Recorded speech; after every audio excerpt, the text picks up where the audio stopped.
Welcome, welcome to ShadowMeTarot. For those of you who are coming back, welcome back to ShadowMeTarot. I want to say thank you very much for watching my channel, for viewing my videos, for all of your likes, subscribes, shares, comments. It really helps me to grow the channel and kind of keep going, so I appreciate you all for that very much. And let's see what we have today. I don't think this is a new release, but it's new to me. I see a lot of tarot readers are using these, and I picked these out for one specific card that resonated really well with me. So I was like, oh, okay, maybe this is why everybody's using this. So I just want to see what the hubbub is about. I don't have any Sun Oracle cards, but I think that it's interesting to use the Sun simply because it's kind of the center of our universe. So I have a Moon Oracle, so it's nice to have like a Sun Oracle to kind of complement it. Sun is also very much part of astrology. All right, the Oracle of the Radiant Sun, Astrology Cards to Illuminate Your Life by Caroline Smith and John Astrup. And it says, let the radiant sun guide your life. The powerful orb of the life-giving sun has been worshipped from time immemorial. Its regular passage across the sky was used by the ancients to predict events, and this became the astrology we know today. Now, with this beautifully illustrated deck, you can follow the sun's path across the heavens and use its light to help guide your life. The oracle has 7 suits. Each represents a significant planet as it moves through the astrological zodiac. By shuffling the deck and selecting cards, you'll find guidance on any question. This fun-to-use system will shed light on all your life issues.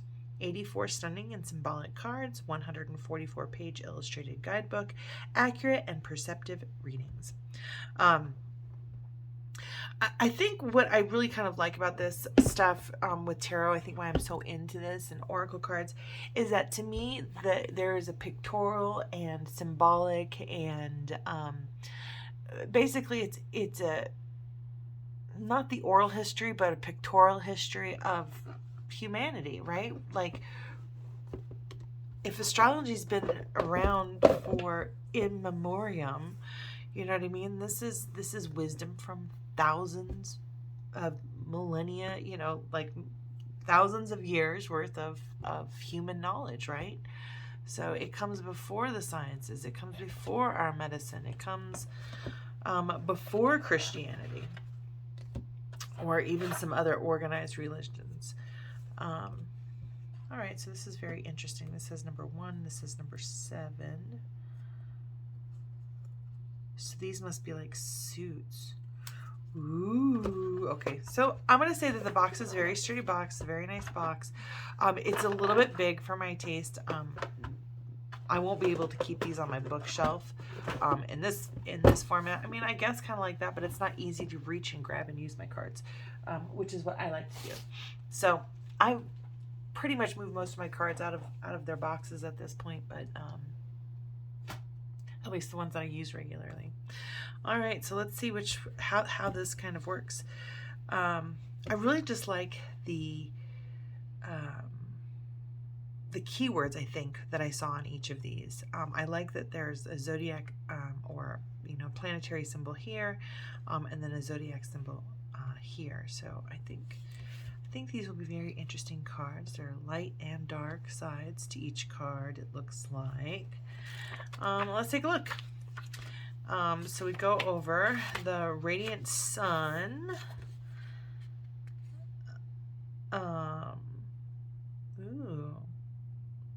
The sun is placed in the middle of all planets and is called amongst the ancients, both poets and historians, Sol, Titan, Ilios, Phoebus, Apollo, Pion, Osiris, Dephiter.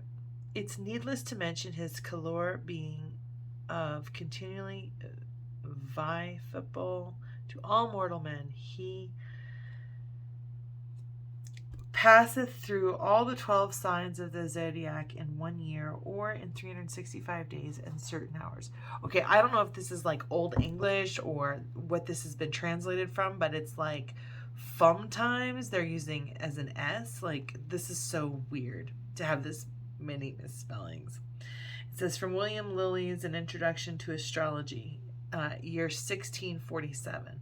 Well, we either are misspelling everything that they wrote, or he's misspelled everything. But his F is an S. That's so weird. Okay. I don't know. This is basically just a poem. I thought it was going to be kind of more. But it has birth astrology, unique insight, understanding symbols, reading the future, the language of astrology. These keys are very important. Each of these, just like a tarot card, right? Each of these, the Aries is like I am. I know Scorpio is I desire. I know Cancer is I feel. I know Virgo is I believe I analyze. Gemini is I think. Taurus I have. Capricorn I use. I can't remember what Pisces is. I think Libra is I balance. So I know most of them, but then the sun, the moon, Mercury, Venus, Earth, Mars, all of those have different kind of meanings as well. Actually, I have them. So Cancer, Scorpio, and Pisces are all feeling. So they're like sensitive, focused, intuitive. Gemini, Libra, Aquarius are thinking or air, which is versatile, diplomatic, confident. And then for the planets, you know, the sun is sure. It surely will rise every day. Mercury is smart. Venus is loving. Moon is feeling. Mars is tough. Jupiter is growth. Saturn is uncertainty.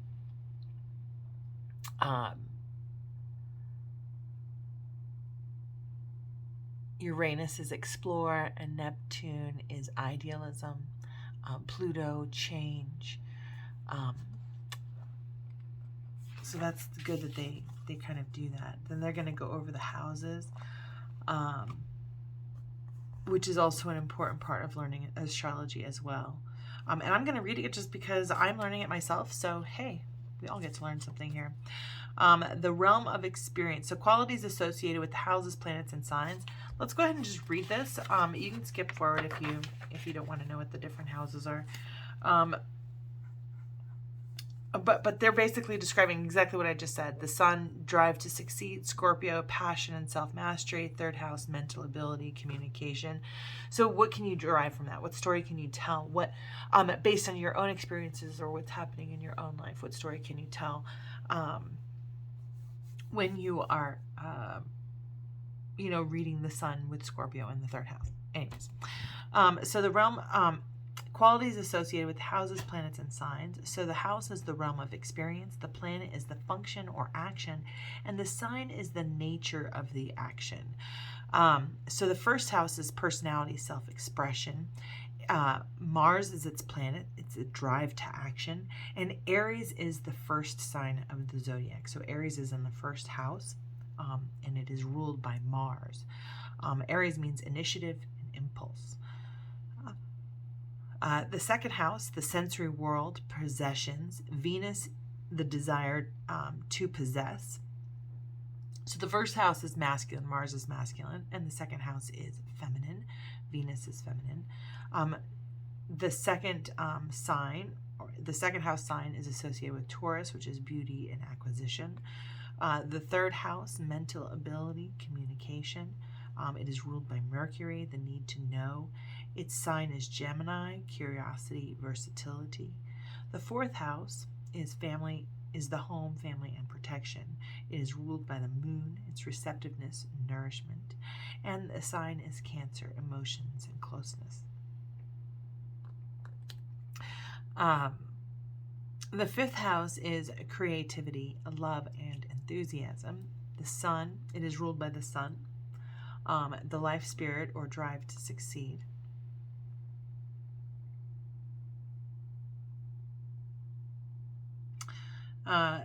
Its sun sign, or the sign, is Leo, which is generosity and leadership. Leo is also loyalty. The 6th house, work, efficiency, and health. It is ruled by Mercury, the need to perfect.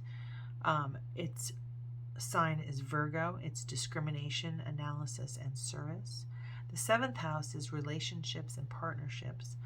The ruling planet is Venus, the desire to interact. Its sign is Libra, harmony, arbitration, diplomacy. The 8th house, shared senses, self-knowledge. It's ruled by Mars and Pluto, and it's the drive for power. The sign is Scorpio, which is passion and self-mastery.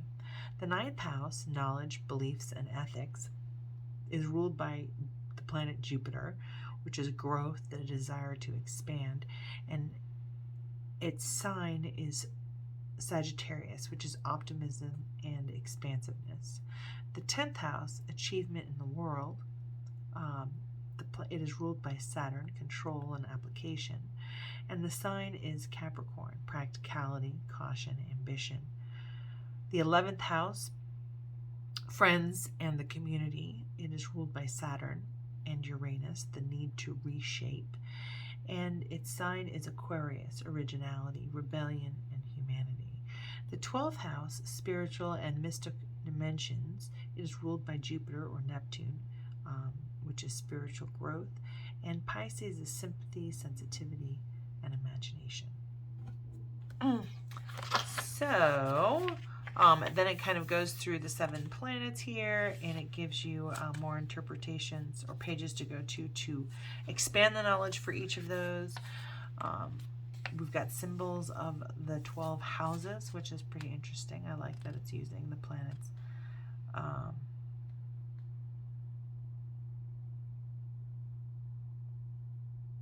It's using the planet symbols with the astrological symbols. So you'll learn how to use an astrology wheel or in one of these. Then it goes over some more. It has a sample reading. All right, let's see.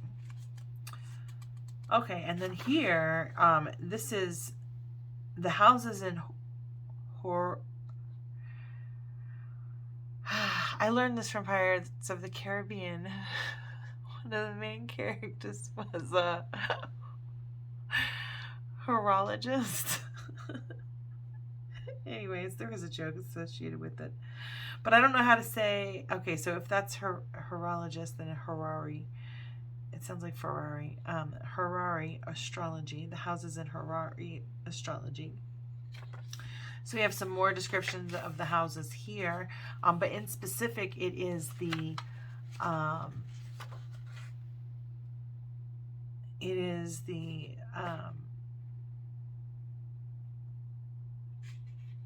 reading here. This is how you read each of the houses in the reading. So each one, the first one in this kind of clock kind of thing with the 12 and where the like 9 or 10 is, I guess. It's backwards too. It goes counterclockwise. But number 1 is the questioner. Number 2 is property and finances. 3 is brothers, sisters, communication. 4 is parents, home, family.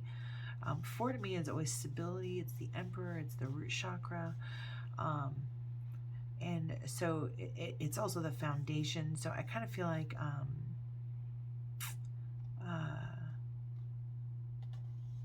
it's consistent with that numerology, I guess, for the number 4.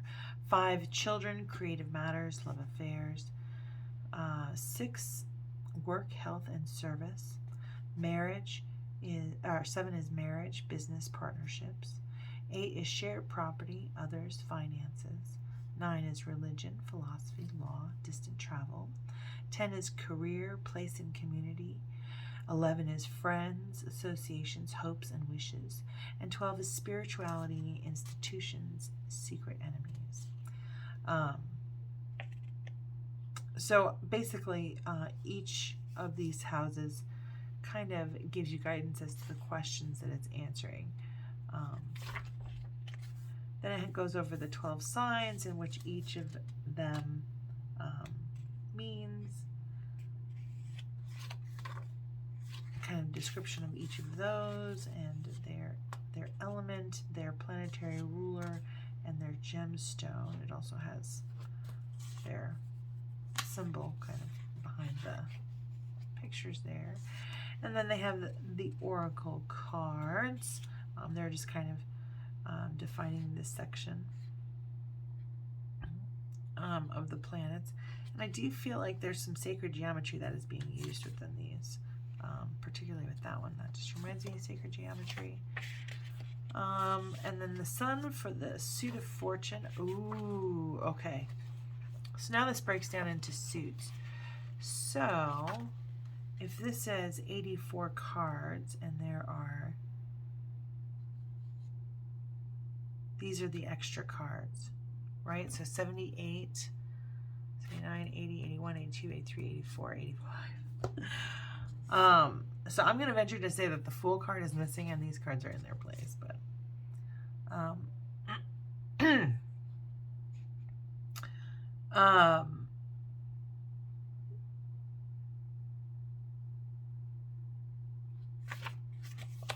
so let's kind of like, so it does have different suits. So it's the suit of fortune. Well, let's go to the table of contents here and see what it says. Let's make it easy. So we have the suit of fortune, the suit of security, the suit of change, the suit of love, the suit of action, the suit of gain, the suit of ambition.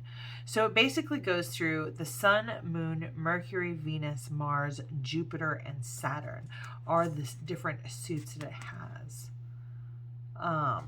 And then at the very back of the book, it has just different readings. So that's cool. The book is fairly complex. I'm not going to deny it. I am not going to deny that at all. But one of the reasons I got the deck was for the images themselves. Like, it's pretty self-explanatory, you know, indecision, like, is the key word. And then kind of reading the picture, which is how most oracle cards work. But to know that it has this underlying system of astrology will be useful as well. So let's go ahead and zoom in. We've only taken 20 minutes going over the book. But partly that's because astrology is not my forte and I am trying to learn more. So hopefully you learned a little bit with me too. Okay, so number 1 here is assertion, and we've got a knight fighting a dragon. Number 2 is acquisition. I almost feel like this is a acquisition of like a merger or a company, right? Like where you've got two families here who are merging in marriage to have an alliance, I guess. So acquisition, alliance, merger. There's a transformative kind of effect with these kind of snakes here. But it does feel like a committed partnership, right? Something with contracts involved with this heart above here. Everybody has something to lose, perhaps, right? Number 3 is versatility. There are sun symbols here. And it has the Gemini symbol as well. 4, resourcefulness. You know, there's this star here as well, which is the Star of David. It's also the Merkaba. It's also a pentacle. So I just kind of feel very, I guess, grounded thinking is kind of what I kind of feel like. This can cross all elements in terms of your thinking and versatility. But he's so versatile, he can walk on his hands instead of his feet. All right, number 4, resourcefulness. Then we have 5 is fortune. There's so much detail in these pictures. They're actually quite unique. Number 6, health.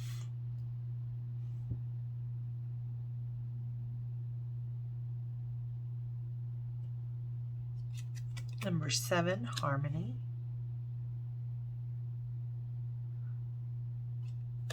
Eight, endurance. 9, enthusiasm. 10, achievement.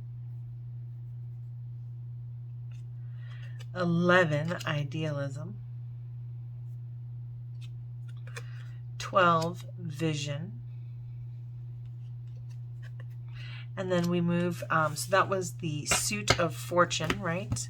This was the suit of fortune. Oh. So these are the sun cards right here. Now we're moving on to the suit of security, or the moon cards. So this is protection.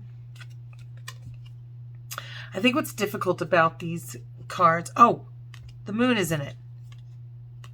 Sun symbol. Okay, that's how you define the suit. It's in this lower left-hand corner here. And it goes through, it must have 12 cards per suit because it's going through each of the zodiac symbols. I'm checking. Yep, that's exactly what it does. It goes through all 12 zodiac for each planet. So this one is moon. The very first one in Aries is protection. The moon in Taurus is the exaltation. Oh my God, I just figured out these cards. I love this. So now, next time you hear like astrologers or people who are doing readings or whatever saying that the moon is in Taurus, you know that that means exaltation. I love that. I love this. This is great. This will definitely help, particularly if you can determine timing too from these cards as well. When the moon is in Gemini here, it means adaptability. Moon in Cancer means friendship. Moon in Leo means appreciation. Oh, I love this. Moon in Virgo is order. Okay, we're going to have to go back and do this too.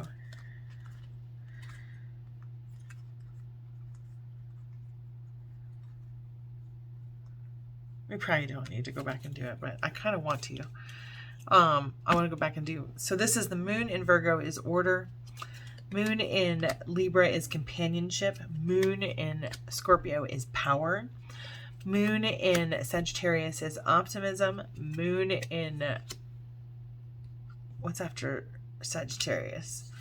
I'm like, oh, I don't know what that one looks so weird to me. That one is Capricorn. That's a different Capricorn system symbol than I'm accustomed to. It just is. It's just a different Capricorn symbol than I'm accustomed to. Okay, so the moon in Capricorn is practicality. The moon in Aquarius is independence. The moon in Pisces is empathy. And then we move on to the next symbols. Let's go back through the sun signs really quick, because if this is the sun sign, then this is, when we say Aries, you know what I'm saying? You can replace the word Aries as the sun sign. If this is a person who's sun sign, that they're an assertive individual. They're a confident, assertive individual. Sun sign in Taurus means acquisition. I have something. Sun sign in Gemini is versatility. Where there's a will, there's a way. Sun sign in Cancer, resourcefulness. Again, where there's a will, there's a way. I'll get what I need. The sun sign in Leo is fortune, so kind of lucky. Sun sign in Virgo is health. Sun sign in Libra is harmony. Sun sign in Scorpio is endurance. Sun sign in Sagittarius is enthusiasm.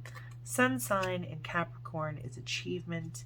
Sun sign in Aquarius is idealism. And sun sign in Pisces is vision. So we're going to move on. So these are the four. Sun sign is the suit of fortune, and this is basically what each of the sun signs means. So pick out yours and see if that kind of rings true for you. Then we moved on to, so this is the fortune cards. This is the suit of security, kind of the things that we can count on. I almost feel like they're attributes of our sign that we can kind of count on. So then we move on to the Mercury cards, which is the suit of change. So Mercury is just kind of movement. So in the suit of Aries, Mercury in Aries is restlessness. Mercury in Taurus is resistance. Oh, everybody says fuck Mercury, right? Mercury retrograde. That's like the day to go back to bed. In any case, I'm pretty sure that Mercury is like swords. It's like the suit you don't want to get. Okay, so Mercury in Gemini is excitement. Oh, that's not too bad. Mercury in Cancer is intuition. Mercury in Leo is drama. Mercury in Virgo is caution. So Mercury in Virgo is caution. Mercury in Libra is influence. Mercury in Scorpio is extremism. Mercury in Sagittarius is discovery. Mercury in Capricorn is organization. Mercury in Aquarius is originality. Mercury in Pisces is inspiration. Mercury in Aries is lust. Mercury in Taurus. Oh, my bad. We're not in Mercury anymore. All right, so Mercury in Pisces is inspiration. That's the last one. Now we move on to Venus, which is the suit of love. Okay, so now it's Venus in Aries is lust. Venus in Taurus is romance. Venus in Gemini is flattery. Venus in Cancer is birth. Venus in Leo is affair. Venus in Virgo is discrimination. Venus in Libra is indecision. Oop. Venus in Scorpio is secrets. I would say mystery, not secrets. Okay, so Venus in Sagittarius is flirtation. Uh-oh. Kind of moving outside the screen here. Sorry, guys. All right, so Venus in Sagittarius is flirtation. Venus in Capricorn is convention. Venus in Aquarius. What? Sorry. Venus in Aquarius is detachment. Venus in Pisces is submission. Then we move on to, this is the suit of Mars, the suit of action.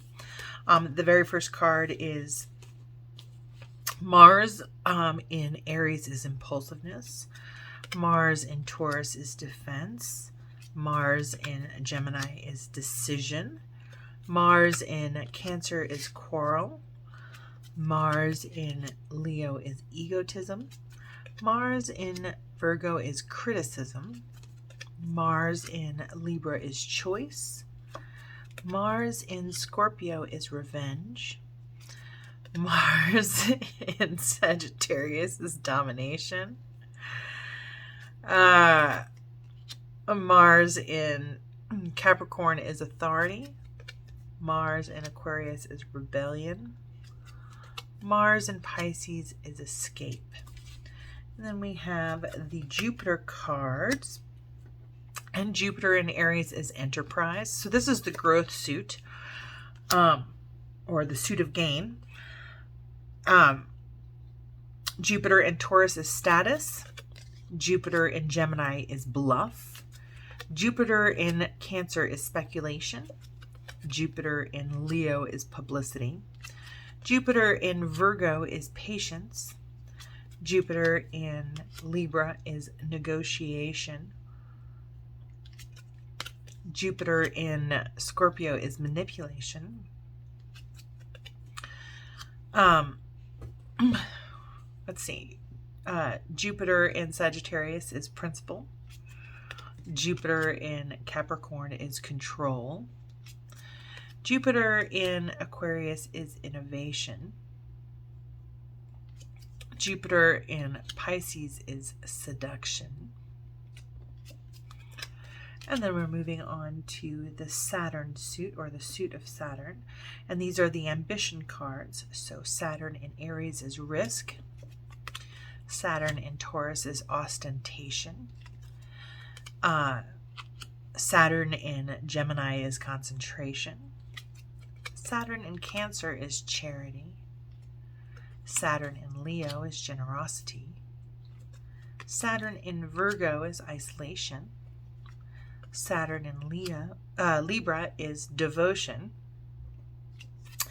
Saturn in Scorpio is inheritance. Saturn in Sagittarius is fulfillment. There's quite a bit of symbolism in every one of these cards. Saturn in Capricorn is riches. And we have Saturn in Aquarius is eccentricity. And Saturn in Pisces is loss. And there you have it. That is the Oracle of the Radiant Sun. I think this is a keeper. I think this is an excellent way of learning astrology. To have one word, just kind of, as you're using these, even as just Oracle cards, you know, just having a one word association for, you know, a sun sign or a moon sign or a planetary placement is hugely helpful, and I think in learning astrology. I would definitely recommend this as a beginner deck. The book kind of feels kind of difficult. I would say it feels a little difficult to read. Let's go ahead and shuffle these up. This is a very thick deck. 84 cards is no joke.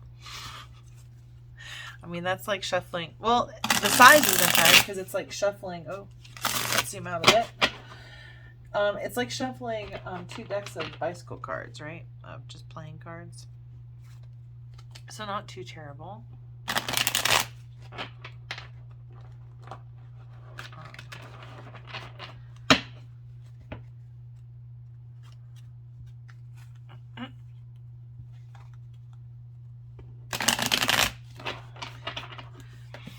I want to say that they just feel a little stiff, so it's going to take me a minute. You guys can, there's probably a lot of fast forwarding in this video.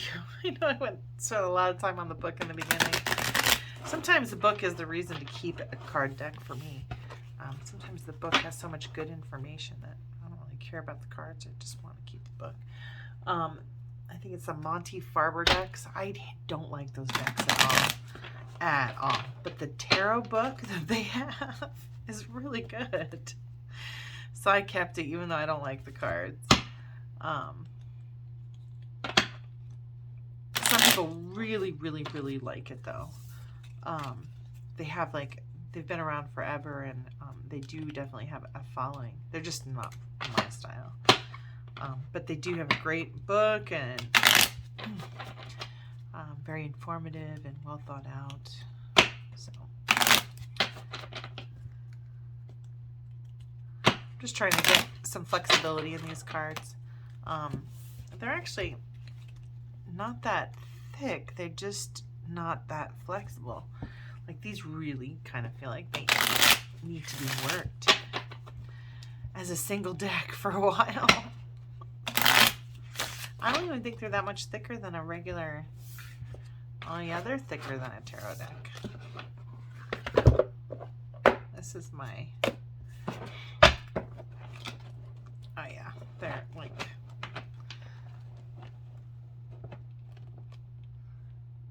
that's pretty thick. That's pretty thick. I'm kind of grateful that they're smaller cards, because it's thick. Longer tarot cards would be impossible to shuffle like this. They're not bad to shuffle. They just have to be worked a little bit. I definitely have a new deck.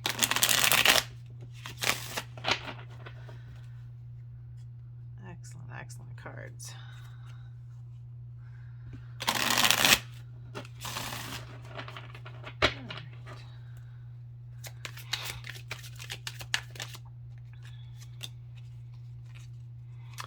That one is something in Sagittarius. I want to say it's Mercury in Sagittarius, because it's going to take me a minute to learn the symbols, but that is Mercury in Sagittarius, which means discovery. Did you see this card? I don't know if you guys saw it, but it flipped like that, which I think is cool. It says concentration. I almost feel like with those lips on that card, it means be quiet. achievement. I'm just shuffling right now. This is a pre-shuffle, so I'm just looking at what kind of pops out, how they kind of pop out.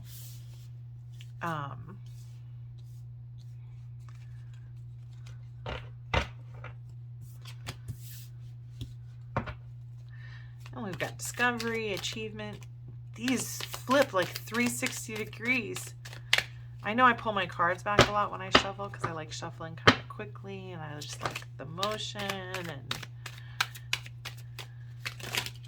shuffling is fun. These slip good. I like them. So far, so good. Status, decision. Let's see, we've got originality, birth, fulfillment, innovation, and then friendship, bluff, extremism. All right, shall we do a card reading? Let's learn about our deck. Let's see what the personality of this deck is. Very traditional images, I kind of feel like, too. Very like old European Renaissance kind of feeling to them.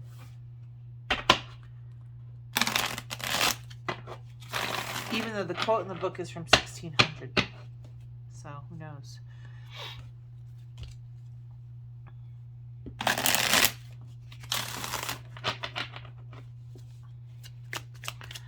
What personality does this deck have?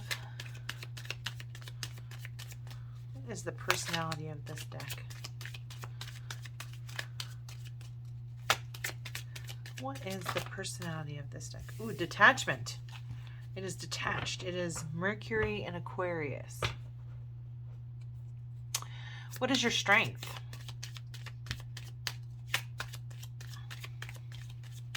I almost feel like detached as in it uses the facts of astrology.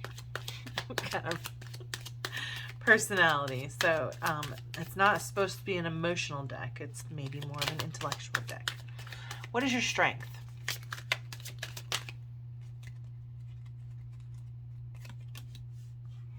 Status.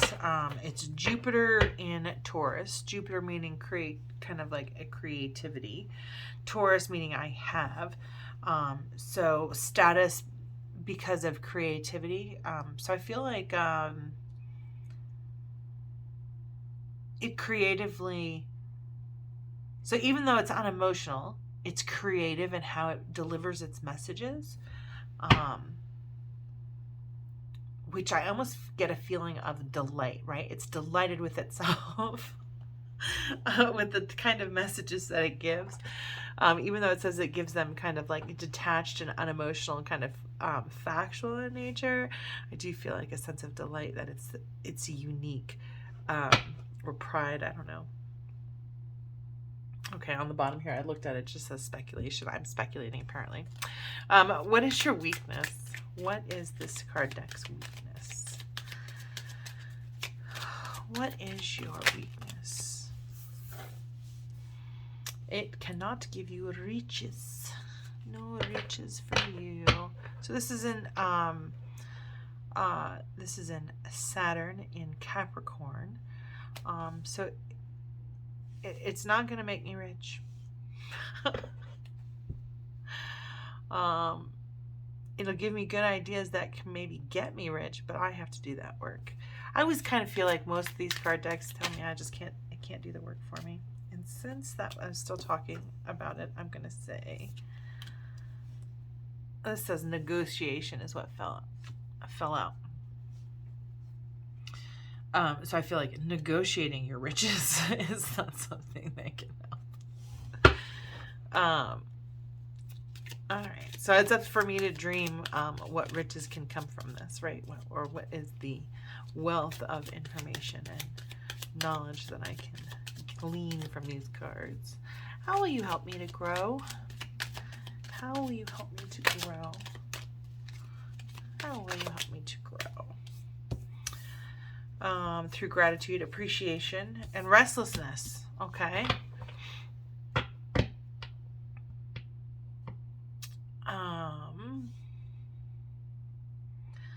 It says the moon in Leo and then it has Mercury in Aries. And knowing that Aries is kind of an action sign, and Mercury kind of being its intellect, I feel like this card deck is meant to help me balance gratitude with from my anxiety, right? So like if I'm rush, go, go, go, and I'm completely restless all the time because I'm in ambition mode, I guess, it you know, people say slow down and smell the roses. And I feel like this deck is about balancing the pursuit of wealth and material with just enjoying your life, right? Being in the world, enjoying music and food. And this just popped out, submission. So, and loving it and surrendering to it is kind of how I feel about that, because this is a feminine card, the language of love suit, or the love suit. So submitting to gratitude, and maybe even your restlessness, to just find that balance. Okay. When should I call on you for guidance? When should I call on you for guidance? Ooh, when I need some enthusiasm.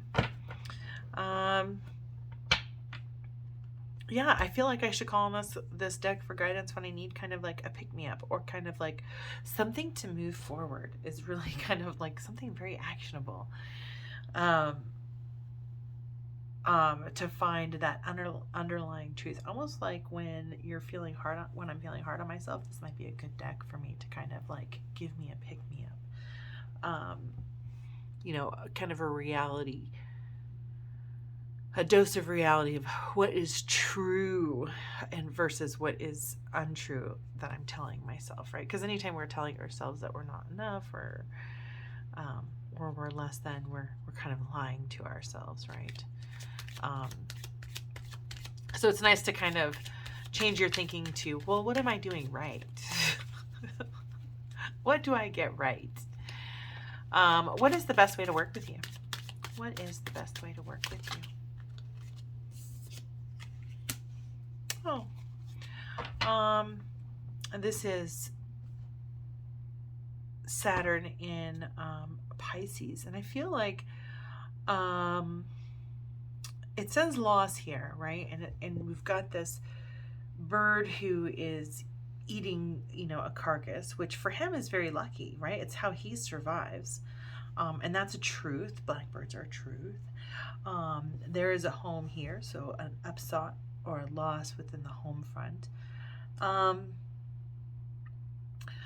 Saturn having to do with certainty, and Pisces having to do with emotion and intuition. So I feel like when you're disappointed, this is a good deck to call on. I think this is a good deck to call on when working through disappointment. What will our relationship be like? Well, practical. It'll be practical. It is the moon in Capricorn. Moon being very feeling.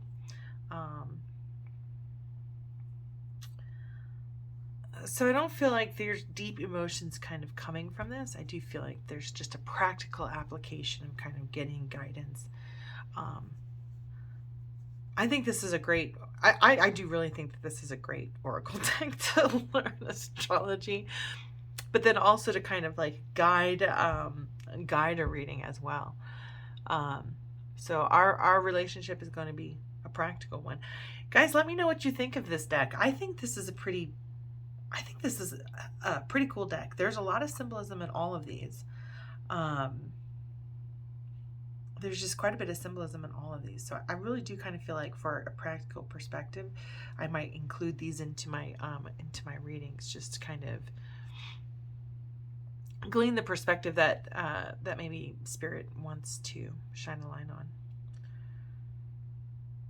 Shine a light on it. All right. Thank you guys so much for watching. Have a beautiful, blessed day. And if you haven't already, please like, subscribe, and share. Thanks for watching. See you again soon.